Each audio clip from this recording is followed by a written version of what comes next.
ಕೇರಳದಲ್ಲಿ ಈ ಬಾರಿಯ ಬಕ್ರೀದ್ ತುಂಬಾ ಸ್ಪೆಷಲ್ ಅನ್ಸಿತ್ತು. ಕಾರಣ ನೇಣು ಕುಣಿಕೆಗೇರಬೇಕಾಗಿದ್ದ ಆ ಒಬ್ಬ ವ್ಯಕ್ತಿ ಇವತ್ತು ಮರಣ ಇನ್ನೇನು ನನಗೆ ಬದುಕೇ ಇಲ್ಲ ಎಂಬಂತೆ ಭಾವಿಸಿದ ವ್ಯಕ್ತಿ ಜೀವನಕ್ಕೆ ಮರಳಿದ್ದಾರೆ. ಅವರು ಕೇರಳಕ್ಕೆ ಮರಳಿದ್ದಾರೆ. ಬಕ್ರೀದ್ ದಿನದಿಂದಲೇ ತುಂಬಾ ಸಂತೋಷ ಮನೆ ಮಾಡಿದೆ. ಇವರ ಕತೆ ಏನಂದ್ರೆ, ಇವರು ಅಬ್ದುಲ್ ರಹೀಂ ಕೋಯಿಕೋಡಿನ ವ್ಯಕ್ತಿಯವರು. ತನ್ನ 26ನೇ ವಯಸ್ಸಿನಲ್ಲಿ ಇಲ್ಲಿ ಡ್ರೈವರ್ ಆಗಿ ಕೆಲಸ ಮಾಡ್ತಾ ಇರ್ತಾರೆ. ಇನ್ನು ಸ್ವಲ್ಪ ಒಳ್ಳೆ ಒಂದು ಲೈಫ್ ಬೇಕು ಅಂತ ಹೇಳಿ ಸೌದಿ ಅರೇಬಿಯಾಕ್ಕೆ ಹೋಗ್ತಾರೆ.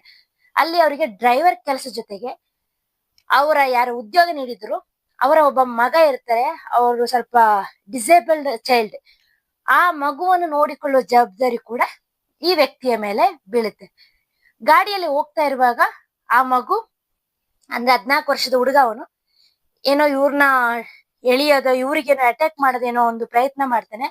ಅವನಿಗೆ ಉಸಿರಾಟಕ್ಕೆ, ಫುಡ್ಡಿಗೆ, ಎಲ್ಲದಕ್ಕೂ ಒಂದು ಏನು ಸಪೋರ್ಟ್ ಬೇಕಾಗಿತ್ತು. ಹಾಗೆ ಬದುಕ್ತಿದ್ದ ಹುಡುಗ ಆತ.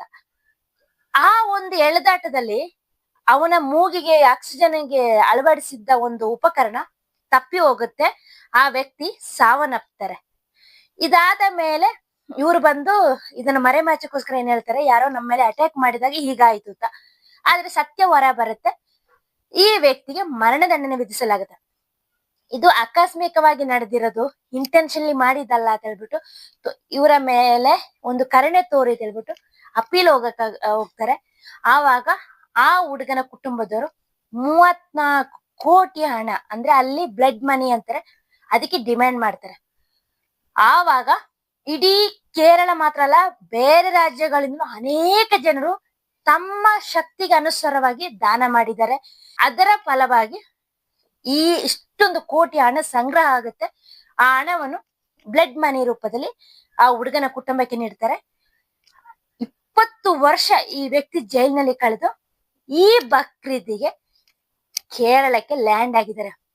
ಇದು ತುಂಬಾ ಸಂತೋಷದ ವಿಷಯ. ಆಕಸ್ಮಿಕವಾಗಿ ನಡೆದ ಆ ಘಟನೆ ಒಬ್ಬ ವ್ಯಕ್ತಿಯ ಬದುಕನ್ನೇ ಇಲ್ಲವಾಗಿಸಿಬಿಟ್ಟಿತ್ತು. ಪ್ರತಿ ಬಕ್ರೀದಿಗೆ ಇವರ ತಾಯಿ ತಮ್ಮ ಮಗನ ಬರುವಿಕೆ ಕಾಯ್ತಿದ್ರು. ಒಂದು ಬಕ್ರೀದ್ ನಾನು ನನ್ನ ಕಣ್ಣು ಮುಚ್ಚೋ ಮೊದಲು ನನ್ನ ಮಗನ ಜೊತೆ ಕಳಿಬೇಕು ಅಂತ ಬಯಸಿದ್ರು.